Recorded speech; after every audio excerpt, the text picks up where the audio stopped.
I've found my pot of gold coins and they're delicious. Hi, I'm Leslie with Leslie's Cookies and Treats, and today I'm making gold coins for St. Patrick's Day.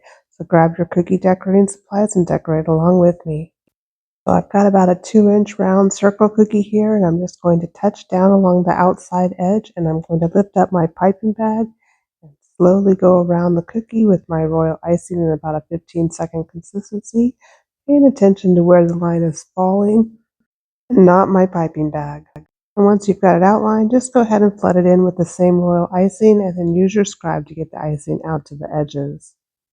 If you need to adjust your outline at all at this time, you can do that with your scribe.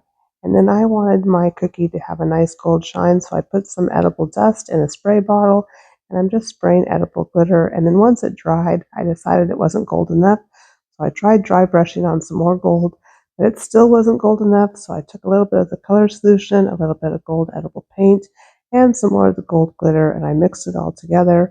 And now I'm just going to paint it on with gold. And finally, after it dried, I got a really gold, bright cookie that I was looking for.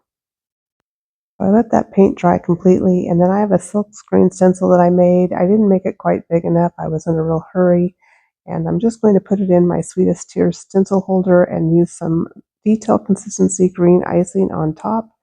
And then I'll just take my thingamajiggy from the Cookie Countess and scrape it off. All of the products I use will be listed in the description. And now I have a lucky and delicious gold coin cookie for St. Patrick's Day. So if you haven't found that pot of gold at the end of the rainbow, make gold coin cookies. I hope you enjoyed this video and that you found it helpful. If so, please be sure to hit that like and subscribe button. I have new tutorials all the time. See you next time.